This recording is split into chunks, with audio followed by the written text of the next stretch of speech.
Every sync is a small miracle. And that's whether you're, AC/DC or like Tony and the Vacuums from Idaho.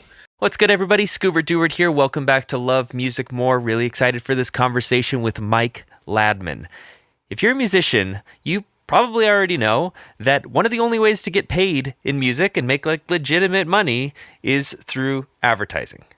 And Mike is the coolest dude in advertising, bar none. Yeah, you can chew on this. I kid you not. He developed the music department at Droga5, the absolute best and most decorated ad agency around. And he actually is like living what he preaches. He's crate digging. He cares about the music. He cares about the product. And he's obsessed with finding the right placement, the marriage, the synergy between medium and message and vibe and artist and recording style and all those kind of things. This is a great opportunity for musicians and non-musicians alike to get inside of the head and understand what makes someone like Mike tick. What's he looking for? And if you're not a musician, I guarantee you Mike's work is affecting your life. You have absolutely seen commercials that he's worked on. We get into it. Some of the great stories about how he finds these artists, how these things go down to the wire and actually hit the airwaves.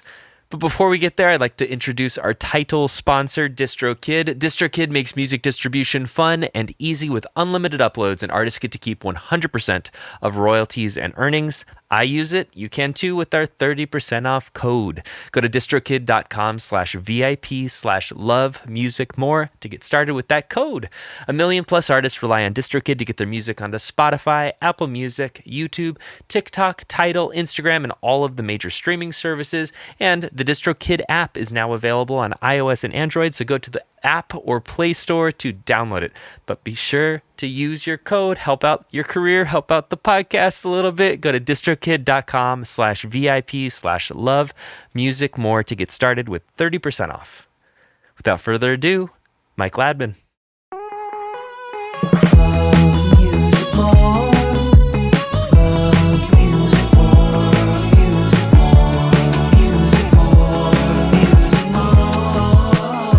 What's good, everybody? Welcome back to Love Music More. I am Scuba Dewart, and I am joined with Mike Ladman.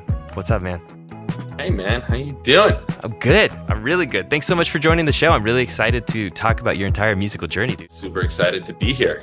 Yes. You are a part of it. So it's like a very funny, very 360 circle to come back and chat about. 100%. Yeah. So for those of you that might not know, we've collaborated, we've made music together, we've had a placement together. Mike has been a very instrumental and just great character throughout my musical career, and I hope a little bit in yours as well.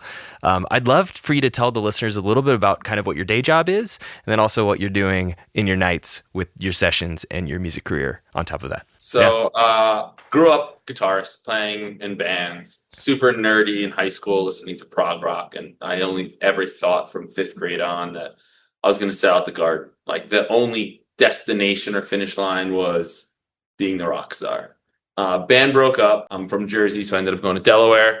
Worked in a record store. I basically lived there freshman year until they hired me sophomore year. And then I did 30, 40 hours in a record store, lost, but that's where my music encyclopedia kind of grew. And I went from being prog rock nerd and Beatles nerd to funk, soul, ambient, electronic, just everything. Did you have a mentor at the record store that was like telling you like, hey, listen to this, listen to that to expand your mind? Like, how did you open up to all of these genres? Or was it just access? Was that the necessary factor? It was probably everything. It was like, I think I'm a perfectionist. So whatever I do, I want to be like the best at whatever that thing is. So if I'm a fan of a band, I want to be like the biggest, best fan, whether that was Dream Theater or Iron Maiden. Real Big Fish, the band that made me want to play guitar in 5th grade when I heard a guitar solo and the song Beer. Cool. Like whatever it was. And when I was not done shredding, but I think open to more, I had a year with my guitar teacher just analyzing Beatles chords progressions. And I think that was the catalyst that then I was like, I didn't just have to listen to guitar. So that was in high school when I got into the Kinks and Beach Boys and all those other things. So you're a huge Kinks fan. Yeah, 64 to 71, like face to face to like Muswell Hillbilly kind of loses me, but there's still some good moments there. But all that is just as good as like the Beatles, and people just think of just Lola or You Really Got Me, and there's so much more in their melodies, and it's just awesome. 100%. I'm listening more because of that session we did. Oh, You're pulling up awesome. all the references and like, yeah, I'm obsessed So with it. good. It's really good. Yeah, it's Oh, great. it's Yeah. just so good. It's so British too. Yes. It's Yes. so British, all the things. Anyway, so yeah, I think being in the record store, Yeah. everyone in there was playing different stuff. There was a girl who Mm. liked soul. Like one guy was kind of into emo. The owner loved the Kinks. That's kind of how I got the job, is because of the freshman year. At the time, they were putting out all these deluxe reissues that would have 30 B-sides, a triple version, triple LP of Village Green that had, all this extra stuff. So I was special ordering all these things, and he was a Kinks fan, and he loved like the Replacements. And so just being there, we'd just get CDs in and just let's hear what the new thing is. That's where I got into Numero Group and like in the Attic, Warp Records, and IDM. I remember it was a used store, so he would buy back stuff from people. There's just gold was kind of the only thing on the CD packaging, Mm-hmm. and he just took it out and said, "Here, it's out of print. Take it." And I put it on. I was like, never heard anything like it, and it was Autechra. Try Repete. I don't even know how you say the album. It was wild. And then, I went deep down electronica thing. So Cool. that, and I was also part of Oink. If you know what Oink was, it was this illegal torrent site Okay. that a guy on my sophomore year floor, he was like super good at the internet. Yeah, right. He would just Early. always find stuff. Yes. Just be ahead of stuff in that way. Yeah. And so it was this invite-only private illegal Ooh. torrent site. Okay. Keep it After exclusive. Napster and all that, and everything had to be uploaded meticulously. It was like there was one version of, whatever the album was, 182, all different qualities. If anything was spelled wrong, people would freak out. And when a lot of the big leaks were happening, Mm-hmm. when was this? I graduated college 09. So like in that 05 to 09 zone, everything would leak on Oink. And that's where I heard, I watched Merriweather Post Pavilion by Animal Collective be leaked midnight of New Year's Eve that year. Or I had the Spoon album before it was announced. Like all these crazy things. And so it was also like a download. This is way too much info, but it was like a download, like a leeching thing. You couldn't download more than you gave. I was on campus Wi-Fi, so I had crazy internet when that was like not a given. So I'd leave my laptop open and essentially would have unlimited access to music, even more than the record store. I was like, oh, Tom Waits, I like Rain Dogs. That was played in the record store. Let me get his whole discography. Mm-hmm. I heard Kind of Blue. Let me get every single Miles Davis, every John Coltrane, every Alteca. Just go through and get all this and load it up on an iPod, and then bring it into the record store and listen 30, 40 hours a week to just everything. What's kind of crazy is I almost feel like that was a weird sweet spot for music discovery where like I dove deeper actually. Like now I collect a lot of music, like a lot of like this is their best 3 songs or whatever. But back then, you download the entire discography and just binge the whole thing. Yeah. Let's just go through all of that. Yes. And it sounds strange now, but this was, way before Spotify or anything. And it's sort of, I feel like if you read like Malcolm Gladwell's Outliers, that was like my little moment for music supervision where I had access that like most people didn't have. I hear you. There's like 4 computers, and like he happened to work at one and loved this thing. I'm on campus with like not a fake major, but I had a lot of time and worked at a record store and like could just listen to everything and wanted to as much as I could. And so from there, and just being a sponge in that way, my stepsister's an art director and told me about advertising. So she said, why don't you do this? And I like being creative. I like the idea of just, kind of dress chill in the office, drinking, it seemed like a fun job if I had to be an adult. Yes. And so I applied to be a copywriter. It's a great interview. I had 0 book, no right to be a copywriter. But they saw my email was jhendricks@udel. I worked at a record store. I played guitar. Like, why don't you do this? Work with our music producer and pick and produce music for TV commercials. Like that's a job. Someone gets money to do that. Yeah. This is right when Apple's really popping off. It's like Feist is in there. The Dodos had a spot and like a commercial. The Unicorns and Animal Collective were in Crayola. And it was like all this music I loved. Yeah. Now in ads, even though Montreal had gotten like throwing a lot of shade for an Outback commercial. And Let's Kevin do Outback Barnes was tonight. like, from Montreal, was like, this is like the only time I've ever made money I in know, 20 years of exactly. doing this.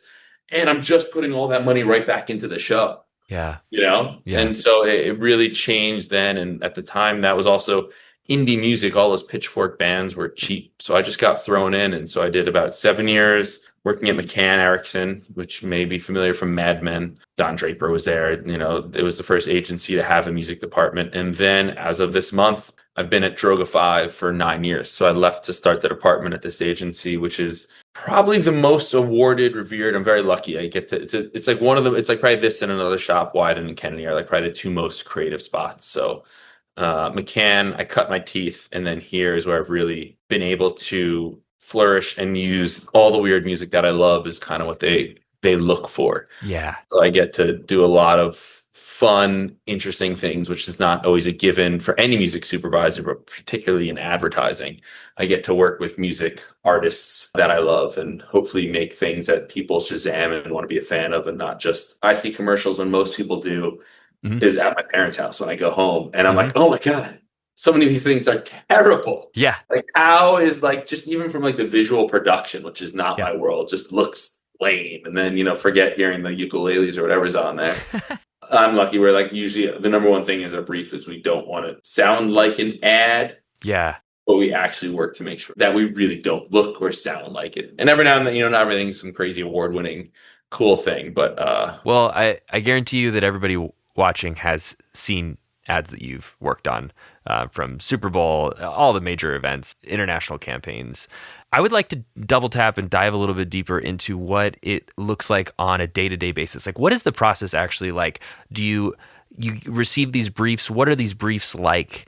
What is the job even? Because it seems like it's kind of sometimes looks like a black box to musicians on the other side that see, like Kevin Barnes, like, hey, this is my way to make money, but I don't even know what actually is going on in the room. yeah. So it's interesting how it's changed quite a bit, and maybe I Yeah. should break it down to Sure.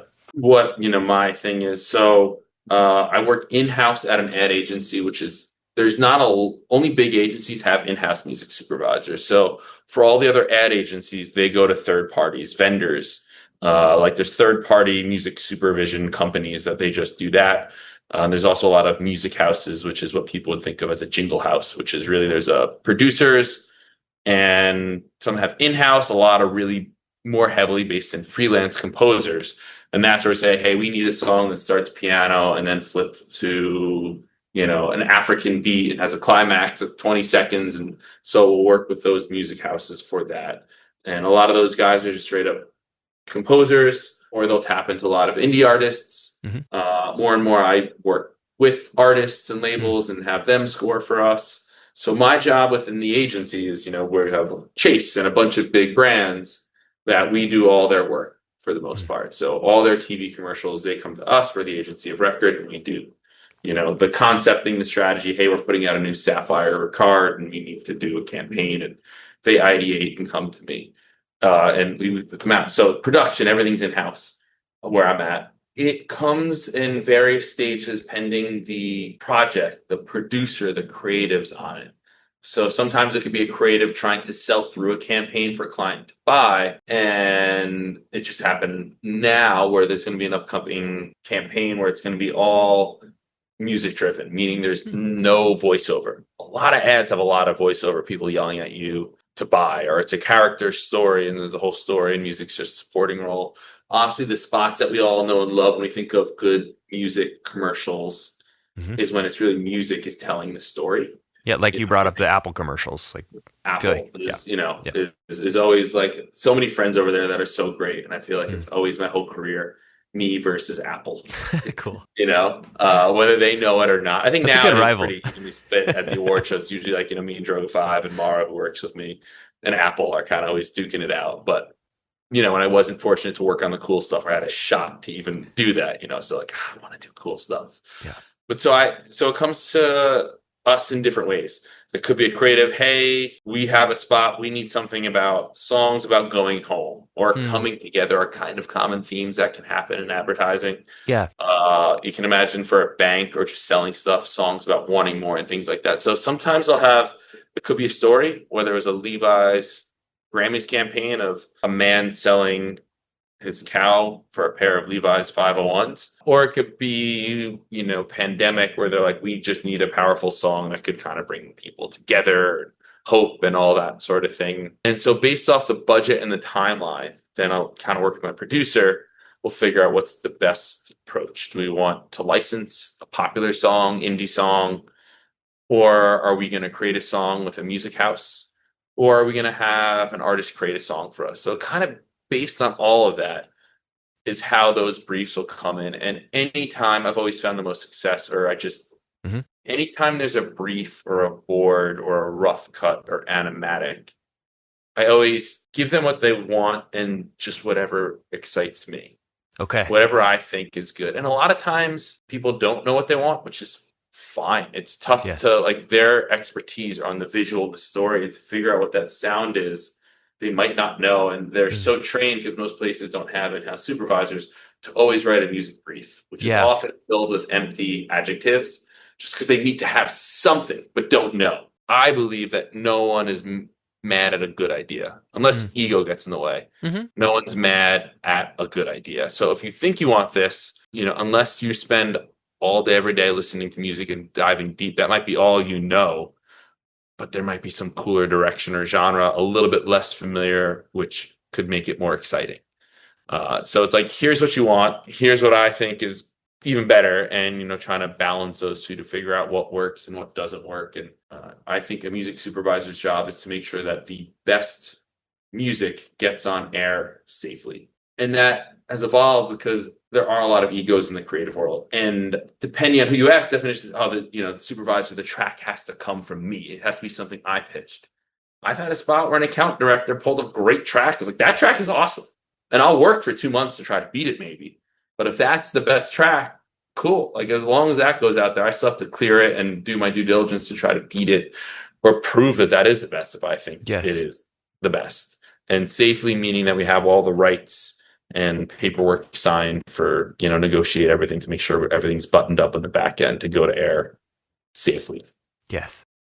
And that, I feel like that undersells how difficult that can be, especially because I know that you have such a great expertise, like we were talking about, the record store, crate digging, and licensing tracks that might be in somebody's estate, or you're trying to track down who is the actual writer or original performer of this song. How can we pay them? Where does this go? What does that due diligence look like? Do you have a research team, or are you just scouring the internet? How do you go about paying people, basically?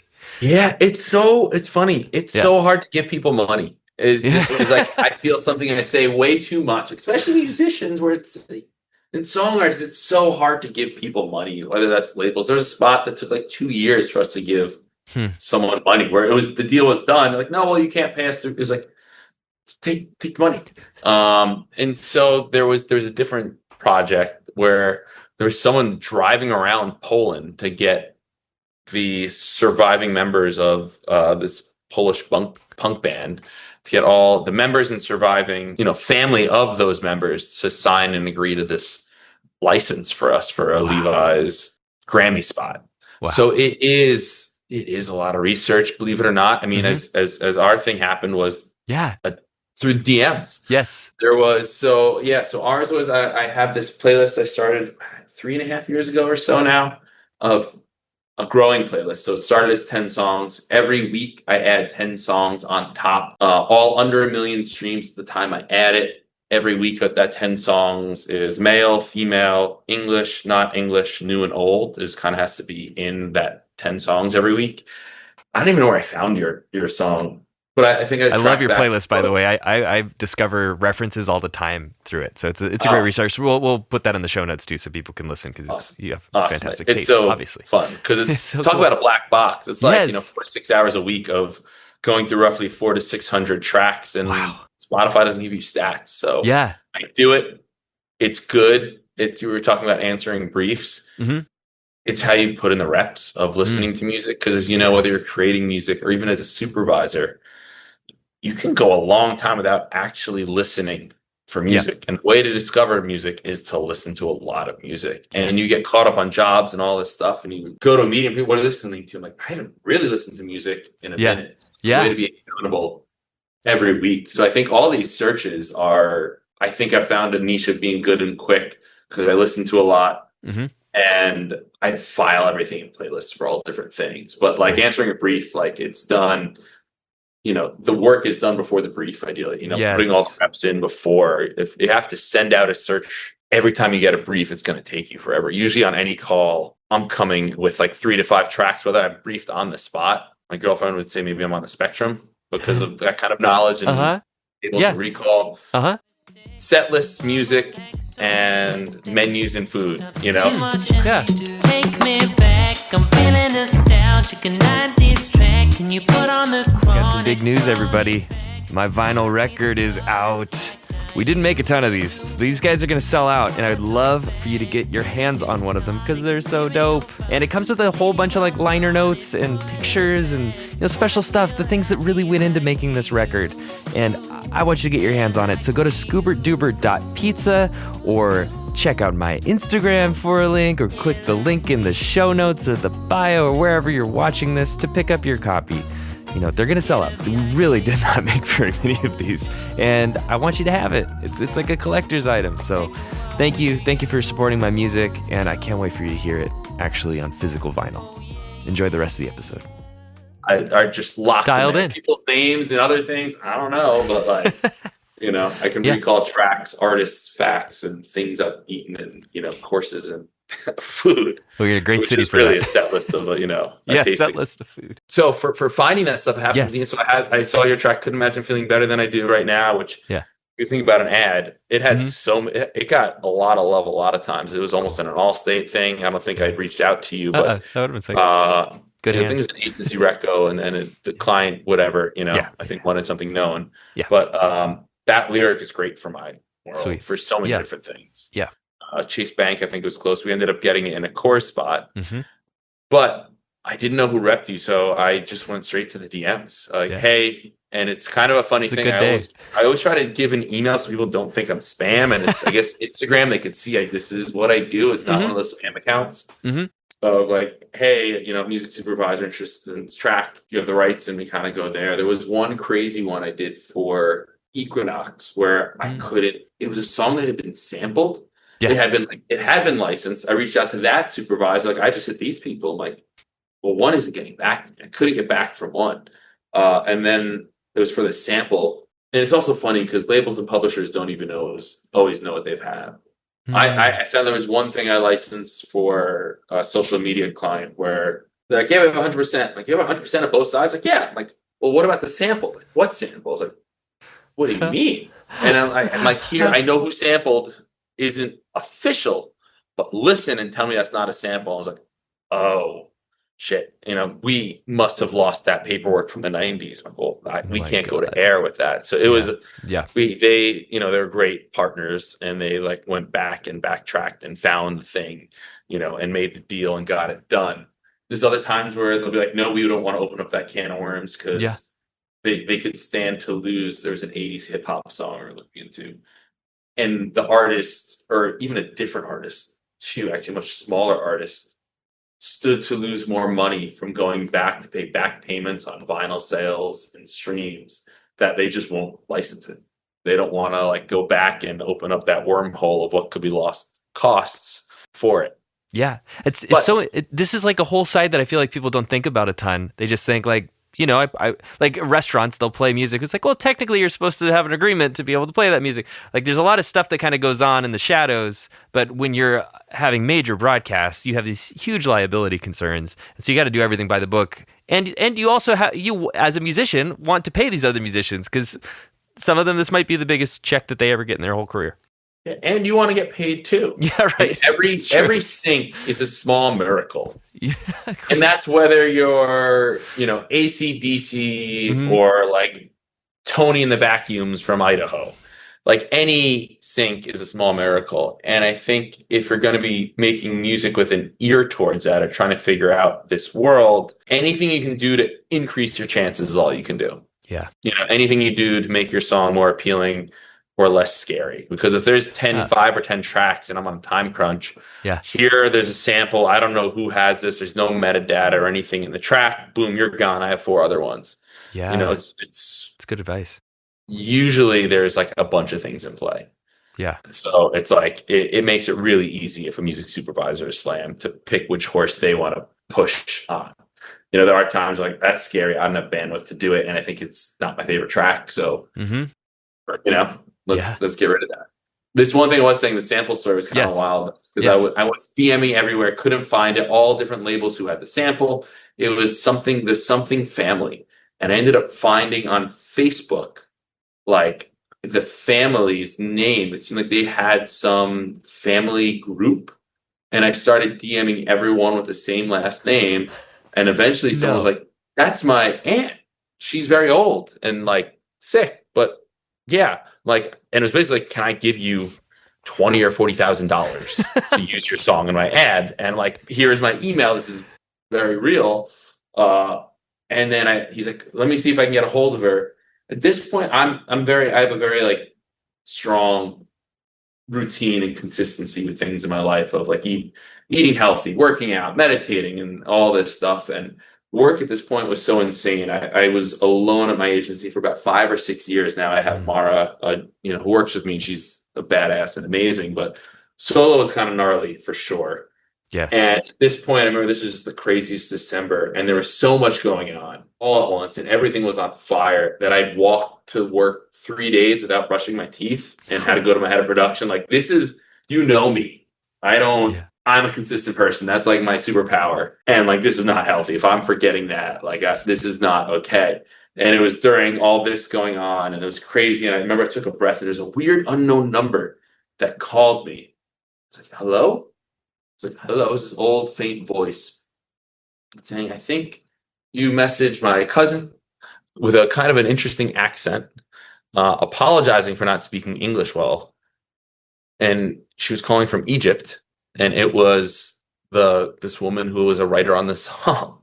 So through her, we got in touch, connected her to the label, and sent money over, and the whole thing was wild. And at the time, I was like, you're apologizing. I'm like, wait. And my mom was like, I didn't even know the language is in Egypt. I'm pretty sure it's Arabic. But like, it was like just a wild thing that's kind of where that happened. So you never know. Advertising in particular, because it's brands, because there's a lot more money at stake, there's a lot more liability that we have to be more buttoned up. TV shows and movies are pretty buttoned up, but also not quite as much, because if you kind of throw a Crate Digger track in the background of a bar, there's less risk. Right. You know, you can get a song, in TV show or film, depending on for a couple grand. For a couple grand, I'm using stock music. That same song for me is probably going to be, 50 to 100 grand. An A-lister for a TV show could be 50 to 100 grand. For me, we're talking $1 million minimum for something like that. So there's a lot more at stake, and there's just more eyes on commercials. Yes, absolutely. I'd like to ask you, and only say as much as you'd like to, but the Creed Super Bowl spot just seemed like so difficult, because there's just so much IP. You have characters, you have the band, you have the song, it's having a viral moment, and it's a Super Bowl commercial. It just felt like such a high wire act. Incredible commercial, but I would love to know, like, how did that come about? How did you feel when you got that one across the finish line? That is a favorite of mine for so many reasons. I've done a bunch of Super Bowl work. That's the most music forward one, and just, I think, memorable one of all the ones I've been lucky to work on. Paramount Plus, that I think was our 3rd or 4th installment of this mountain of talent. In the past years, music was really just a supporting role background, where it was just kind of intentionally sounded like, an epic movie score, So we worked with a great music house, Human, and they did their thing. And the team has such a relationship with them, and they're so great. Like, I was not that hands-on. I kind of just let them do their thing. This one, it was one morning, the end of December, and because it was cold. So end of December, and I had a producer come up to me and say, hey, so the team wants to use a Foo Fighter song. I was like, ooh, they're pretty particular and very expensive. I was like, I don't know if that's gonna work. She said, we were just told it's pretty unlikely. We need backups to go to client. I was like, all right, let me see some scripts and I'll get you some stuff tomorrow. And so they explained the script to me of it was going to be, Patrick Stewart throwing Hey Arnold. So that, the joke was going to be there goes my hit splat. That was going to really be the joke. In regards to all that IP, that's all Paramount Mountain IP. Cool. Yeah, it's all part of Paramount Plus. So there's significant, discounts that they're allowed to use. They have the rights to use that. So the IP for everything you see isn't as much of an issue, although I'm not in charge of that. That's my producer and BA's nightmare, because they still have to get each IP, I think, to approve their own part of all this stuff. And even though it's, financially maybe not as crazy as it seems, from the outset, they're a part of it, but there's still an insane amount of approvals for each. None of them are all in the same space at once, so they had to go to Miami to shoot, so they're all over shooting and piecing it together. And sweet. So there's that whole crazy hurdle that's all happening at light speed mixed with VFX. So anyways, like, we need this. I'm like, all right, cool. I'll give tomorrow. I'm like, no, we're going to clients in 10 minutes. I was like, oh man, all right, give me a beat. I have a playlist for everything. Went through some playlists and just thought of things. And so I scribbled down, probably 5-10 ideas. I didn't make a playlist. I'm like, here's a couple songs, because they needed to be known. So you don't need to hear. You just kind of know it by eyeball, Yeah. So I shared a bunch, like, all right, kind of cool. And then there was one, I was like, well, you guys know me as this cool crate digger guy. Hear me out. Creed, like, higher. And my, CD just got into a stand, like a power stance. It was like, fuck yeah. What if they were on the mountain, like literally on the moment? He's amazing. Dan Kelly, the whole team. And he's like, what if they were on the mountain and they were playing, and the whole thing, he had tried to use them for some new business pitch. He'd been trying to do this Creed thing. And at the time they were really in the zeitgeist, and I think this is the thing that just, it all coalesced into this moment. But because they fell in love with that song so much, they completely rewrote the whole thing to really have Creed, like, are they going to even be around? And they were, and we were able to go shoot them in Brooklyn. In Brooklyn? And we got to teach Patrick Stewart how to sing Creed over Zoom, and a 13-year-old boy, the voice of Hey Arnold, and who's like, do you know who this is? Like, just stuff that I definitely did not have on my career bingo card. And they were great. I think they're very protective. They didn't want to be the butt of the joke, rightfully so. And I think that's why they are so, they've capitalized on this moment instead of just, being made fun of. They're not. Everyone's like, no, actually, you go back and you're just like, wait, I know all these songs. Yeah, totally. Cool. I'm like, my 7th grade band totally covered a bunch, but they ruled. And there's just so many funny things that, on set that were like, I never believe it until it's on air. Yeah. And then I can't believe we were shooting them in Brooklyn. I was like, I can't. Like, I'm waiting for this to all fall apart. And there's so many other lines that didn't make it into the thing. My creative director got to yell at Scott Stapp, along this line. He's like, Scott, throw me whatever the thing, and got to yell at him in his best Patrick Stewart voice, and then get yelled at by Scott. Whatever you need, peace, Stu. Just all this wild stuff. None of that made the cut. And then it went live, and it went gangbusters, and it was everywhere. So it was cool. That was one where the right song, people, can just change a whole spot. It went from literally just a 3-second joke to being, there was what's his name from 911, Patrick, whatever. Oh, yeah. The had a tramp stamp that said Creed on it. It just became the spot. On the Super Bowl, I think it was only a 30, but online there's about a 2-minute cut that's just ridiculous. The whole script. My team, the fact that they sold through this idea that really made no sense. Yes. That's amazing. Yes. So that was a fun one. And we worked that one. We worked with Paramount has a clearance team, and they were Danica, and then we're great to get it all to work as well. Yeah. But that was definitely a high. That's definitely a cool one for sure. Totally. Do all this nerdy music stuff, and have a bunch of college buddies. And they don't really care about that or whatever awards I've got. But Creed in the Super Bowl, they're like, cool. And they're like, that's the one. Oh yeah. I remember you were like, you wouldn't tell me what the spot was, but you were just like, it's gonna be a good one. Make sure you watch the Super Bowl. Yeah. I'm cooking on something good. And I knew it at the instant, the first shot. I'm like, this is Ladman's piece. I know it. And then I see Creed up on the mountain, like, hell yes. It was so funny to just see that one, to go out in the world. And I've had other spots with amazing things die after it shipped. So I just didn't believe it until it was out in the world. And it's it's like releasing music to see the Totally. reaction, and you never 100%. know what it's going to be. There's some spots that I'm like, this is going to be amazing spots or commercials, but like this is going to be so big and all this, and then you're like, did anyone see or hear this? And then so when you kind of you're psyched on something and you get that feedback, it certainly is a fun.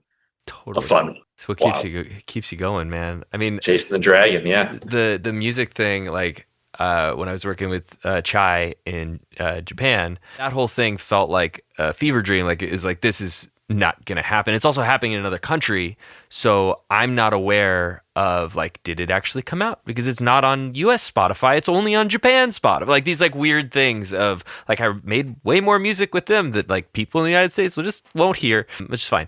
Going to Japan and sitting in a movie theater, and then my song comes on in the end credits, and I'm playing bass guitar, and it's so and also in Japan they're so respectful, they watch all of the end credits.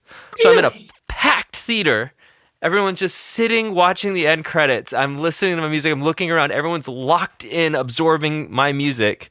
I was emotional, man. It was crazy, but you just don't think it's actually going to happen until it happens, and then you can't take that away from you. It actually happened, That whole thing with the credits, and then also to think, oh, cool, people actually hearing this on good speakers, not just like their thing, and everyone's sitting, and we all know the stories of people, the songs that people have on their hard drives from dream sessions with artists, these amazing songs that never come out. Right. I've all demos from artists, and when you actually get that, I'm so glad you had that experience, because it's like I know. It's wild. It's so of all ways to hear music when you hear it paired with something or that. And then to also have that feeling of like, there are other people that are all experiencing this that I'm not a part of either. And like, you put it out there and it's there now. And it's like something that was a part of you now is completely separate and is with all of these other people. And like a commercial, like the Coors spot, it's just like, I'm picturing people with a Coors Light in their hand, hearing my song and like cheersing the TV and drinking their beer. And just like, I'm a part of that experience, but I'm not in that same room. I don't know. It's crazy, man. It's weird. And I think what's fun is that never goes away. Cool. At one of the Guild of Music Supervisor Award shows a couple of years ago, Paul Williams, wrote countless songs, but I mean, the Rainbow Connection, which is like the most perfect song ever. Him talking about still, an older guy who's won everything, one of the greatest songwriters ever. Yeah. Of like, I almost can't keep track, I think, of everything that's going to be synced or what he's on, but he says that joy still anytime, his wife is watching TV and he'll run in from the other room to see that and how it's recontextualized and repurposed and reimagined and brought to life. That doesn't fade, which is super, super cool. It is. And I love those songs are carried on, like those batons are passed by other people that just genuinely love music. Like, I think you showed me a song, I'm sorry I don't remember the name right now, but it was something along the lines of like a song for plants or... Mort Garson, Plantasia. Yes, Plantasia. That I was just like... put in a MailChimp ad 9 years ago. It's now blown up like that. Yeah.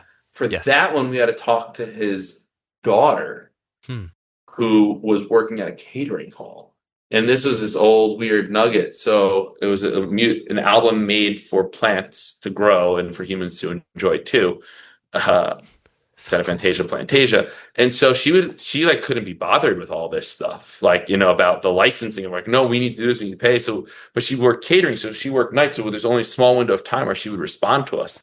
And it was this whole thing. We got it, and it was this thing. And it's gone on to now be one of those nuggets that probably has millions and millions of streams on Spotify. It gets referenced today. My creative referenced that track.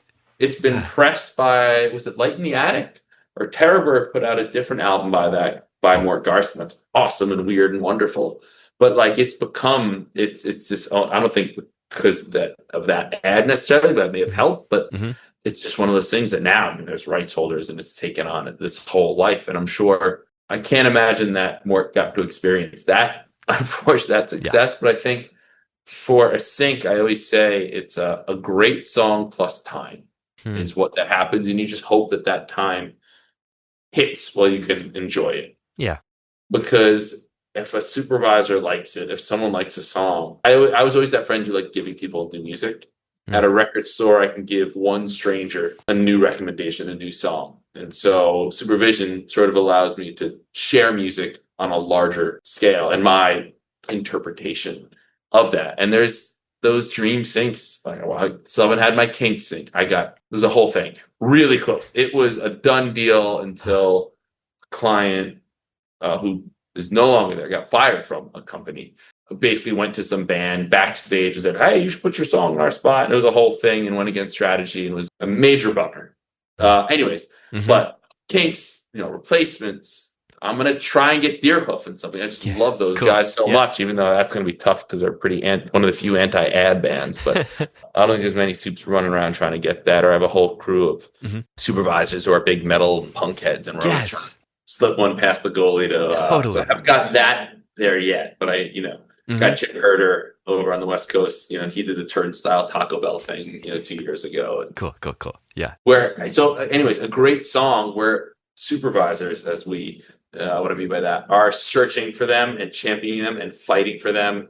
And you wouldn't believe the mountains trying to move to get those songs heard by the world. And look at Kate Bush or Nick Drake in the old Volkswagen thing. There's so many things where we're trying to find a home for them. It's a beautiful thing. And it's also, I think it's a good message for musicians because obviously you want the success now, you want to change your life, you want to quit your day job, you want to do all these things. But that idea of you're not just writing lotto tickets that expire next week. You're writing works of art that can endure and your grandkids could get the benefit of you making this thing, and that pays for their college, and you might be long dead, but you created something that can endure beyond you and serve your family and serve the fans and all of these brands and all of these kind of things. So just keep making, Sorry to interrupt this very important broadcast, but it's time for one more advertisement for myself for this podcast. What I'm asking for is for you to rate it 5 stars, share it with your friends. This is the most important thing for this podcast to grow. So if you want to do this, you go onto the podcast screen, right? You click on the ... on Spotify. Under there, it says rate show, and you go and you click it. 5 stars. If you could do that for me, that's the best way for the algorithms and all this stuff to share it out with the world.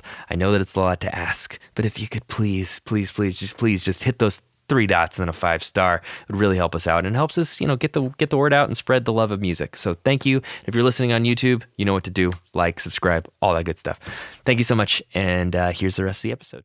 Keep making and release. I think there's so much music just sitting on hard drives, which might as well be buried in the ground. Yeah. You can't make money off a song that no one has heard before. Yeah. So I know people think there's a thing, brands are always looking for this never unreleased stuff. There's one big brand who's often does that, but not always. I mean, people will say brands have other things. I think for the majority, having it out there and getting it heard, and you figure, okay, what are your artist songs? What are your songs you're going to release or you're saving for that session with an artist? Yeah. Cool. And then you probably have so many beats that are good, but not there. Yeah. And you can put those in a music library. Yeah. Stock music, what that is. And then at least you're in the jackpot. Someone could roll and win and they find your song and there's some money there. But I think there is a lot of preciousness for that. And a favorite song that you wrote today in 2 years might go there, and that's fine. It's kind of like a new shirt. I say the song you wrote today is your favorite shirt. That's your Friday night. You save it. Well, what am I doing this week? I wear my new shirt for that thing. Yeah. And then as time goes on, seasons change. You get a better new shirt, and that's now your Monday clean the house shirt. Yeah. So your newest song is your newest favorite thing, and so kind of keep track of that rotation. At some point, you're well, I haven't worn it in a year. Let's be real. When am I gonna? When the time hasn't come, I'm getting better about. Literally about if I haven't worn it, I'm not gonna. It's fine. I give it to a friend, and that music put elsewhere. Give that to someone else's work. So I think it is beautiful that your music can just. I think it is. You could buy yourself something or a relative. Something. Yeah, totally.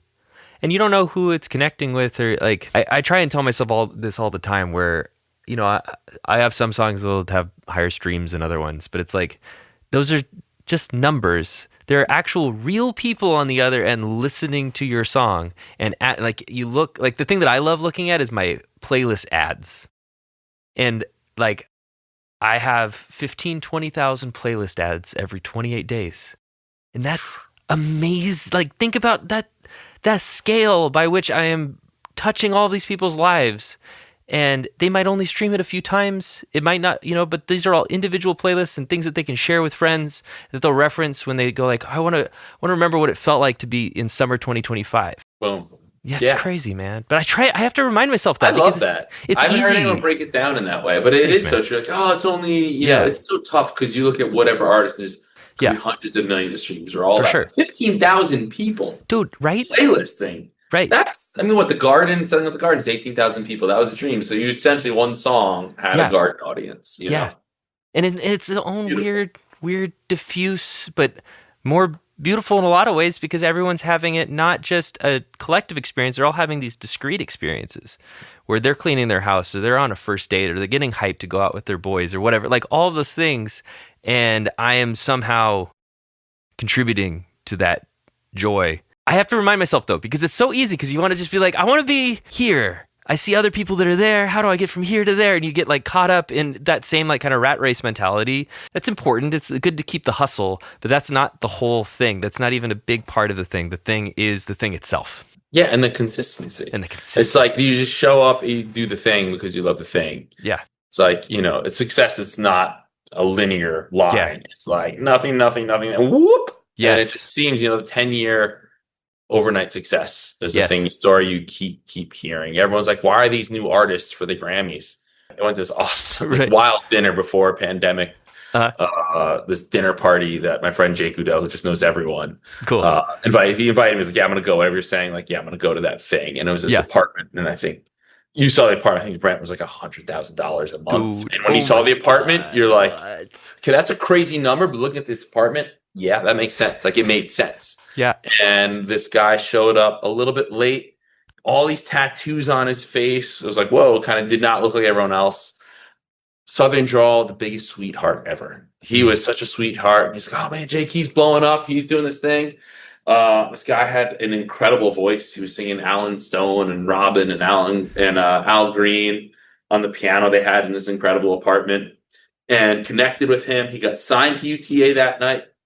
And this is pre-pandemic. He was every day posting and just hustling. And his voice was incredible, doing all these covers. And then it was Teddy Swims. Like, Teddy Swims was his dude. And he had the talent and he grinded it out. And he did this cover, that genre, that thing. And now he's headlining festivals. Yeah. 2 nights at Radio City. Yeah. But like, he just did the thing over and over. And like, yeah. I was like, man, when is he going to hit? Because he's too good. And slowly, and then just hit that, you know, that critical mass of and it's just connected. Yeah. But it's cool to see. A sync is the byproduct of a great song. It shouldn't be the finish line. I want to write a song for a sync. It'll probably feel a little bit flat. You know, you want to write a great song and then find someone who could repurpose that. And it's probably pretty interesting. I put a song about Brexit in a Facebook thing that everyone thought was a spoken word thing. This beautiful artist, Kate Tempest. And it's totally about Brexit, the song itself, but it worked for this, you know, it'll make you cry for pandemic, you know, however many years later. Yeah. And it's interesting when people say, well, that song's not written for that. You can't do that. Anyone who has heard every song has their own interpretation. Every time you hear a song, you're reinterpreting, oh, that song's written about me or this or that. You know, I've heard they're saying this is like played at everyone's wedding. This is a breakup song. I was telling my girl to go pack her stuff and go home. Yeah. And it's wild how that, you know, it's about drugs, whatever it was. Yes. It's so funny how every song was reinterpreted and people can get maybe overprotective. But I think that's the magic, is in the unknown of what the song is and everyone's own version of it. There's so many soul songs that I pitch because it's like, I love you, I want you, all that. Obviously about someone. Yeah. But for me, it's about a product often. Yeah. Right. And you cut out the verse, use the hook, you're good. Yeah. Yeah.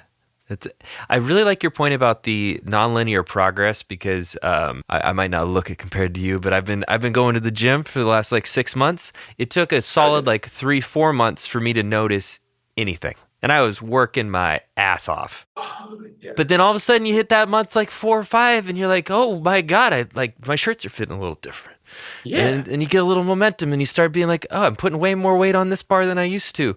And I expected it to be like that steady, you add 5 pounds, you add 5 pounds, you add 5 pounds. It was like a lot of flat and then a snap your fingers and now your like nervous system's ready. You know, or your ligaments are ready. It was this weird feeling. And as somebody that your superpower is consistency, I'd love to hear any, I don't know, wisdom from your fitness journey too. Yeah. Well, congrats on that. Thanks, I man. think that's why it's so hard, is because it's literally hard work. Every time. You have to get up earlier. You're not doing something fun to do something that, particularly in the beginning, is just so not enjoyable. Yeah. It's so, so you're losing on fun, do something not enjoyable, and it's hard. That's kind of the point. Right. And so to not see results after a week, 3 weeks, a month, it's very easy to give up or to sit on the couch. It's kind of, and the trick is it doesn't really get easier. I find that the flip is actually that in the beginning you feel good because you did this hard thing. Okay. It flips to a point where you feel bad if you don't. Yeah. You want to go because you just won't feel like yourself, because endorphins, the way you just feel strong, and that's confidence, and people notice, it's just you just have a different thing and you sleep better. So then you're more, it does really kick off this whole cycle of feeling good, that it feels good feeling good. People are like, how do you do that? So, well, the other thing makes me feel bad. That sounds simple, but until you break that, like your normal might be bad and you just don't know what good feels like. Totally. And then you get addicted to that good, where, if you eat whatever that thing is, you can kind of prep yourself. You're like, all right, I'm going to eat that. It's going to be awesome, but I know I'm donezo after. Right. It's the same way, like a night out drinking. You're like, yep. I don't drink a lot anymore, but I'm like, I'm going to just have a great night. And I know tomorrow is going to hurt. And that's fine. And then this next day you get right back to it. So I think the consistency thing, I don't know where it comes from, to be honest. But I found, at least for the gym and the food, I don't know who said it, like, eat the toad first thing in the morning. Do the hard thing first. I think because then the rest of your day is set up. I think advertising this world, the stress it's on, it's wild how crazy and intense it is. And then I remember I had a roommate who was a nurse, and I'd be like, oh, my day was crazy. This didn't happen, and that, and this artist canceled, and I didn't get this, and this was supposed to be the song, and all of that. Yeah. And she's like, oh, man, I know my day was crazy. Like 5 people died on me. Wow. I'm like, oh, man, I didn't get that cool song I wanted. Didn't go in that little film. Oh, no, 30-second film. 5 people died. And it was like, whoa. But I found that it just sets up my day. It's sort of, we're talking about advantage for saints. I think it's like a little advantage for life. It allows you not to be reactive, because you see people who are, it's whatever o'clock in the morning and they're in the office and they're getting that first cup of coffee, or they're on a Zoom and they're like bed to Zoom. Yes. You can see it, and they're just swatting flies, and like the world is coming at them. By that time, I've had a whole day. I've accomplished something. Yeah. I went to the gym, and like that can't be taken away. Yeah. So like I meditated, I went to the gym, I did cardio, little cold shower, I had something healthy. And so then the rest of the day, like, can't be a waste. It's like already a good day. There'll be other stuff that can happen, but it's not like, if all we have is time, like it's not a total loss of a day. Yeah. And then you feel good, and then you sleep, and then you kind of rinse and repeat. But I do not like my alarm clock. I hate it every day at 6:30. Yeah. Like it's never, like, that part never gets easier, but I'm like, all right, how can make it easy? So I think there's The War of Art by Stephen Pressfield is Love great. that book. Yes. And you can apply it to so many things, put your ass in the seat. And so for music, 10, 20 minutes more ideally. But I know that if I pick up a guitar for 10 minutes, I might not like those first 5, but 10 is usually 40. You do get lost if you do it. Yes. And that same thing, you don't know when the muse is going to strike, but the more you show up, the more chances it's going to increase. Yep. The sooner you finish a song and get rid of it, then you can start a new one. You can find that new shirt. You have to do it for you and know that it's hard, and then also have a little bit of a forgiveness that, like, it will never be perfect, and that's cool, and you have to throw everything out. Yeah. I like the War of Art thing too, because I've started to channel some of that whatever negative energy thing that he talks about, the resistance. Where I tend to get resistance when I'm nearing a finish line, but the resistance presents itself in a lot of different ways, and I try and channel it into new ideas. So I'm like halfway through a record, and I start to get that little wandering eye, and you go, oh, like I could abandon this, I could start working on this next thing. But it's like, okay, no, I'm just going to plant the seed, ignore it, finish what I'm doing, always finish. even if you throw it away, but finish it and then go back and grab the thing. But my initial tendency was to never see anything all the way through. But you can use that same energy, that like wandering eye, that sporadic sense, to seed your future success or the next thing that you're going to work on, and trust that by the time you're almost done with that thing that you planted, you're going to see another plant that you might want to go take care of. But it's like, have the grit, have the determination to finish, and then you'll have the momentum to hit the next thing that you wanted to do earlier. So I love like keeps that That's carrot. beautiful. Thanks, and I man. think that's so rare for any musician, artist. Writing a song is easy, finishing a song is hard. Like the first part is easy. The idea and the verse, the nuts, our song took how long, and I couldn't do it. And you just had one day where it hit.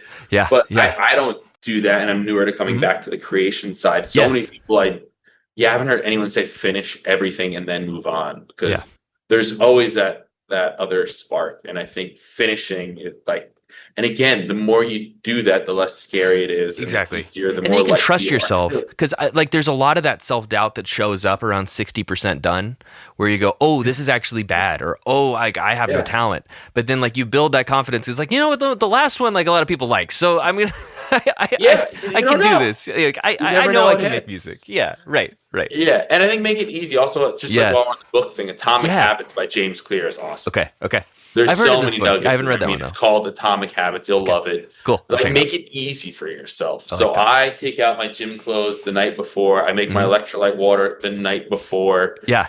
And like do it as easy as possible. And you'll hear so many people say it in so many different ways. It's like you can tell yourself, like, you're just tricking yourself. Yes. It's like, all right, I don't have to work out today. I just have to go enter the gym. And if I walk into the gym and decide I don't want to work out, that's fine. By the time you're in the gym, your gym clothes are on. Like, I'm just going to do a light workout. You're going to start like, well, I'm here, I might as well go. And your first set's bad, but then your second one's good. It's just getting there. The longer you wait to jump in the pool, the harder it is. Yeah. So it's like, I think you can find whatever Huberman, whoever you want, talking about like your brain growing. I don't know about this thing, but they say, the more there's a part of your brain that grows, the more willing you are, and the more times you do like hard things. Like, there's something that grows and it becomes easier. And I think that becomes everything. And what you're saying about like, that going here and back, that's what meditation does for me. Nice. Is that is the act of it. It's not nothingness. It's about kind of a centering. So I do a mantra based, and you have a word. No one says the word for a full 20 minutes. The whole point is you have it, and then you drift, and you're aware of that, and then you just go back to it, and you're spending time to whatever your practice is really just going back to that, and you do that in this allotted period of time called meditation, and it starts to trickle out into life. So I'm answering emails. What's on Instagram? Oh no, I got to go back to emails. All right, cool. Ooh, I want to listen to that album. No, I have to do the search, and it starts to come in all these ways where you kind of keep going back to your North Star, because everything in life is a distraction, and they're good and bad, or they just are. And it just helps you be more aware when you're off the trail. Yeah. And come back to that thing. And it's practice. That's why everyone calls it yoga, meditation. It's a practice, because you never get perfect at it. So you're just continuing to just try to get better and be forgiving of yourself when you don't get it right, because that's always going to happen, Yeah. I want to ask about returning to creating music again and going to all of these sessions, and kind of the unique perspective you're bringing both to the writing and production sessions, but then also the perspective that you're bringing to your colleagues of, this is what it looks like on the other side. This is what it looks like to be a working musician. Yeah, it's why. So I've been doing this music supervision in-house at agencies for like 16 years, something like that. Yeah. Once I kind of got into this, I really, like, I don't say I stopped playing guitar, but the thought of really making music kind of went away. I just got thrown into this. I didn't even know it was a dream job.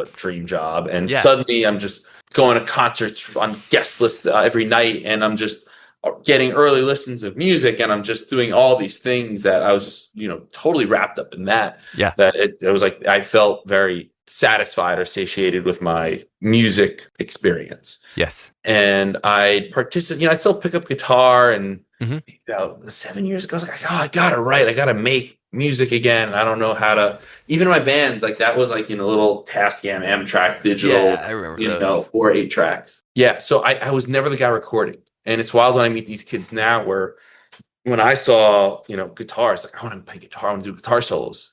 Kids saw Skrillex and they like were like, Yep. I want to make computer, like, and that was a wild thought because that was never something that was like, I want to make music, not push buttons and do whatever that was, clear to me at the time. Yeah. So I participated in sing camps, and sing camps were really, writing camps where there'd be a label or publisher bring a bunch of writers and they bring a couple supervisors, and we give active briefs that we're working on for specific projects or what I call evergreens, just stuff we're always looking for. And I did a bunch, and they're fun, and half the job I said earlier is original music. So it would be briefing people and working with references. So, hey, we want something that kind of starts like this song and ends like this song. Okay. So for these camps, I would do it, and a lot of people were just trying to make sync music. Yeah. I'd give these briefs, but they would just go back to doing the thing that is kind of just synchy and just sounds like it'll probably work. It might get some small promos and some things like that, but it's not the big. Totally. It's like library stuff. Yeah. It's like that, and that's fine. And I try to make that stuff as good as I could, but it just, it just was. Yeah. I got invited to this camp in Mallorca. I just saw Mallorca. I was like, yep, I'll go to Spain. Sure. Yes. And they were great. Like I gave all these old French 60s references, and everyone just got weird. And what do you think? And I'd be in the room listening back and saying, it's fine. Be like, this is awesome. What if we did this, change this, and start speaking, and I kind of say I speak in references. Yeah. And bringing all, and they just jumped on it. And so a bunch of the rooms, instead of going out for the lunch or whatever, I just stayed in the room. Cool. And like wasn't even thinking. And I was like, hey, what if we did this, that? And it was a couple of the rooms after were like, well, here's the split sheet. You get 10% of publishing. I was like, oh, I'm not here for that. I'm a supervisor. Like I'm not trying to get anything out of this in that way. Like, well, you change the song and all that. And that's what started me on this journey of, I have, value and ideas in the room, even if I'm not holding an instrument or, putting on a compressor. So those songs then got shared. One of those guys was in town, Spencer Ludwig, who's the man. He's, from capital cities. He's his own artist. He crushes it in the sync game and has all this stuff. So, hey, I'm in New York. Let's flip some samples. Sweet. So I went, and he's a trumpet player. I gave him this old soul song, and we turned it into like a poppy house thing. Cool. That then Spencer was with Nick Lee, who did Industry Baby, and then for Lil Nas X and a bunch of other things. And he then loved it and sent it to like DJ Snake and Get It. And it's like, holy shit, it went nowhere.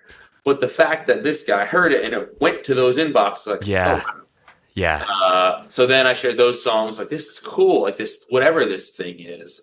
And then when Marav from, at the time, Milk and Honey, I was like, oh, do you want to do sessions? I'll set you up with sessions. And like, she was the one who really started, like, got me my first session with someone, and the first thing was so awkward. It's like, like you just meet someone, like, all right, let's go make music. Yeah, I know. Like really strange. And totally. I was like very eager. I don't have a PC way of like trying to think of how it's like, I don't know. Yeah. Like trying to figure out how to say what that, it's probably the first guy whoever's like, what like a word here or something. I don't know. It's like, oh, what are we doing? It's like, hold on, man. We're still chilling. It's like, first date or something. It's like, it's like, relax. And I was like, we're going to make music. It's like, we're going to get coffee. We're going to hang out. Yeah. Yep. Check out some vibes. And so for the past 2.5 or 3 years, doing sessions, people set me up or however it is. So as a musician, let's just, I somehow I'm with someone like, hey, let's, hang. Usually someone will come over, I'll play records, figure out the vibe, or I bring a playlist into a session. So what I find, and you probably know more than me, is, well, that's how music is made. Strangers in a room doing the most vulnerable people. Phones down. It's cool how respected that is. There's phones down, and you're just in a room with a stranger in their house studio or wherever for 6 to 8 hours. And you just go. And there's no exchange of money or anything. And you're just hoping that the artist in the room puts it out, another artist picks it up, or a supervisor lands it. And 3 to 5 days a week, people do 2 sessions a day. It's just doing this. It's fun, but it is a grind. It is kind of the hardest, most intense, best work. I would agree. Just chasing that thing. It's like you almost don't want to pee because you don't want to break the creative vibe. Totally. So There like are these watch my moments are water so intake. fragile, so fragile. You know, it's like kind of like watching sports when your player's doing, Yes. you know, it's like they're in the zone and you just don't want to move to like break the flow. That's like Right. what it is on a micro level. Two people in a room together, Yeah. or three or four, Yeah. and it's wild thing that's people like every day, all day. That's all they're doing. Yeah. Hoping something will land. That's what a producer in sessions are. You know, it's for me. I get to kind of just dip in and out of it, Yeah. and I try to do it as much as I can. But it's really given me such a different level of empathy for all the people that I'm tapping when I'm giving a brief. Mm. And then it's like, okay, everyone heard the words. We need a song like this, this, and this. Here's a blank screen and an instrument. Go. And starting to understand how hard that is. Yeah. What that hustle is, what the expectations are or not, and why the sync thing is so appealing, because you can get a demo fee, you can get a couple $100 for a day. $200-300 to go do a thing that could maybe make $5,000 or $100,000. Like there's some sort of set award or fee for a day's work, as opposed to like, hopefully Beyonce picks it up or whoever, you know, it goes viral on TikTok. So, and it's also just helpful language of what it feels like in the room, or I've been working in Ableton or trying to get better at Ableton. I know I will never be the best guy at Ableton in the room, but I probably have the biggest knowledge of music in the room. Yeah. And that's hopefully where my magic is trying to find the little umami of, here's an Indian drum, here's like this Bolivian disco track. Yeah. What can we do to sprinkle on something to make it a little unexpected and interesting? Yes. Than just the normal thing. And that's, I think, where the value is. And I think inherent in my DNA from doing this job, which is also in alignment, I think, with personal taste of music. Yeah. It's the structure and the changes within a song that are half the battle for sync is the structure. Okay. Yeah. I think the hardest thing is to be interesting. Yes. If you can be interesting, we can always change and mold and sculpt that, but you can't fake interesting. And that's always what I'm trying to find. So my process is, it seems like the number one question is, what do you want to make today? What's for dinner? You know, so I'll, based off who I'm in the room with, will bring a playlist of songs that I'm pretty sure they haven't heard, they might like, and then that'll kind of be the North Star for something to create, which is often also a red herring. So we're going to make something kind of like this song. Cool. But let's do that. And then in that process, they'll probably push some weird plugin or some wrong thing. And I'm like, ooh, that's cool. It's like, that's not that. I'm like, forget that. That's cool. Let's choose that. Good. And we'll figure it out later. Let's write the lyrics, and then we can go back and try to have the lyrics say something that feels more sync friendly. Sure. Yes. But yeah, you guys it really changed musicians and what I grind and like how hard and frail it is. And it's the funnest, scariest thing. And that's the same thing. It's the hardest thing. Every time you go into a session, you're starting from scratch. I know. Nothing. If you write an amazing song on Monday, a different amazing song on Tuesday, Wednesday, you're back to zero. Yeah. Like there's no real transference that happens. Unlike the gym, where it's like you're kind of going to hold this weight. Right. Like it's not, but the more you do it, the slightly less weird it is. And I finally had a session where nothing happened. Cool. You know what I mean? Like we just tried stuff for a couple hours. Good hang. I've been there. Like, yep. I was so scared of like what happens if I don't have it then. Totally. And it just happens. Yep. I had a session like that where totally just struck out. I didn't realize, but I was starting to feel kind of off. But I had COVID. I didn't know I had COVID. I wasn't really symptomatic or whatever. But I was like, just not quite. My voice just doesn't really feel. Like 2 days later, I'm like, well, your body, it's like I was pushing really hard. Midnight Oil kind of. I did a photo shoot before the session. But sometimes you strike out. Baseball players strike out. Best in the world. Right. It just happens. And that doesn't mean you don't go up to bat again. Or that you just quit music. And it's Totally. the same thing with you're talking about fitness. It doesn't mean if you can't just one day you're not feeling well or just life catches up. Like, I'm sure whatever it is, that's fine. You just go back the next day. Gives you better odds though. If you're in shape and you're healthy, it gives you better odds at that plate. It's just increasing the chances. Yeah.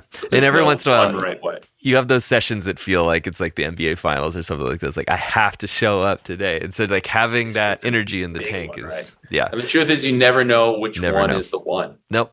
You often hear that with successful songs. Like, we wrote it in 10 minutes or like, I didn't think it was good. And that's the one that went. And it's because there was less pressure on what it should be, and it just was, Yeah, I like that.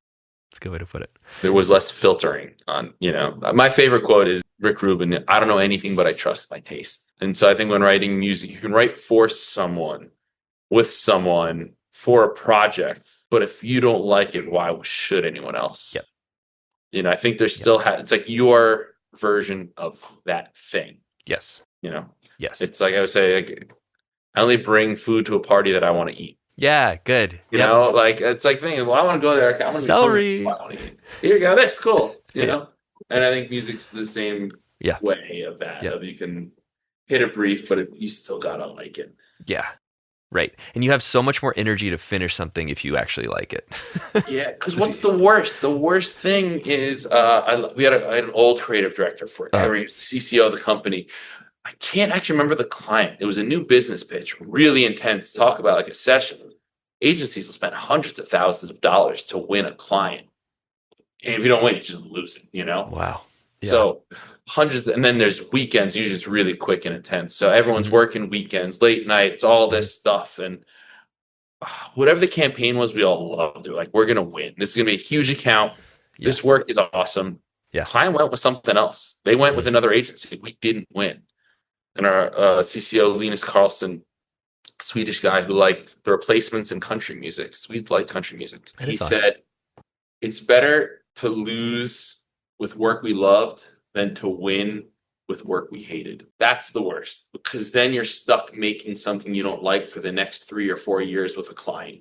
Yeah. You have to keep making something you don't like. So if it's a song or a thing you don't like, now you're gonna have to hear that how many more times around the world with your name attached to it, or just to finish the song. Yeah. For my world, for supervision, I only pitch music that I like. Every now and then there's stuff, it's not my favorite thing, but I always try to find something.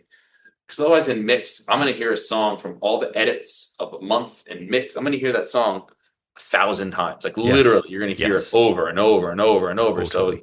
So someone just says something, you're sacrificing a song you love for the rest of the world. Because you're right. There are a lot of great songs where it's like, doing a thing with Elvis now that never got old. I did a Prince thing. I was like, man, I heard this 5,000 times. Nothing compares to you, and it's still stuck in my head, and I'm not mad at it. Amazing. But I think it's the only thing is what you like, and so ideally, people are coming in the room with you to work with you. They like your sound. They think you have some nugget. So I think however you show up in the world with that, is the goal. So I end the show every single time in the same way. The show is called Love Music More, and the segment's called Love Music Why. Simple question. Why do you love music? I love the feeling I get from music. I think I'm not always great at outwardly expressing emotion sometimes. And I think whenever I don't know how to feel or what I'm feeling, a song can unlock that for me. I think music's the only thing that can do it. And I think again, when you don't know why, you can hear a song and cry. I don't cry, but like, this is what there's still things, not that I'm like, oh, I don't like macho. It's like, no, I'm not. That's a thing I'm working on with navigating emotion. So I think I love music because there's nothing like that high of hearing a song you've never heard before. And I like almost laughing. Music, like, wait, what is that? I'm talking this heavy emotion thing, but usually I'm finding that thing that can just make me smile. And I love sharing that with people. Like finding those nuggets and sharing that. That's my favorite thing, is it does get old.